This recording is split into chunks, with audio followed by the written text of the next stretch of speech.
വിപ്ര ന്യൂസിലേക്ക് സ്വാഗതം. വാർത്തകൾ വായിക്കുന്നത് ആയന. നോക്കാം ഇന്നത്തെ പ്രധാന വാർത്തകൾ. AI നിക്ഷേപം വർദ്ധിപ്പിക്കുന്നതിന് ഓപ്പൺ AI സർക്കാർ പിന്തുണ തേടുന്നു. സാന്റ്നറുടെ പോരാട്ടം വിഫലം. ന്യൂസിലൻഡിനെ 7 റൺസിന് പരാജയപ്പെടുത്തി 164 റൺസ് പ്രതിരോധിച്ച് വെസ്റ്റ് ഇൻഡീസ്. ഗൂഗിൾ മാപ്സിനെ കൂടുതൽ സംഭാഷണക്ഷമമാക്കാൻ ജെമിനി AI. കൽമേഗി ചുഴലിക്കാറ്റിൽ 241 പേർ മരിക്കുകയോ കാണാതാവുകയോ ചെയ്തതിനെ തുടർന്ന് ഫിലിപ്പീൻസിൽ അടിയന്തരാവസ്ഥ പ്രഖ്യാപിച്ചു. സൈബർ കുറ്റകൃത്യങ്ങൾക്കുള്ള US ഉപബന്ധത്തെ ഉത്തര കൊറിയ അപലപിച്ചു. സമ്മർദ്ദ തന്ത്രങ്ങൾ പരാജയപ്പെടുമെന്ന് മുന്നറിയിപ്പ്. പ്രമേഹവും വൃക്കരോഗ സാധ്യതയും നേരത്തെ തിരിച്ചറിയാൻ സഹായിക്കുന്ന രക്തത്തിലെ മാർക്കറുകൾ പഠനത്തിൽ കണ്ടെത്തി.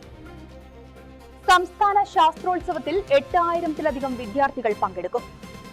കൊച്ചി കോർപ്പറേഷനിലെ 38 ഡിവിഷനുകൾ പുതിയ നറുക്കെടുപ്പിന് ശേഷം വനിതകൾക്കായി സംവരണം ചെയ്തു. India versus Australia. പരമ്പരയിൽ ലീഡ് നേടാൻ ഇന്ത്യ.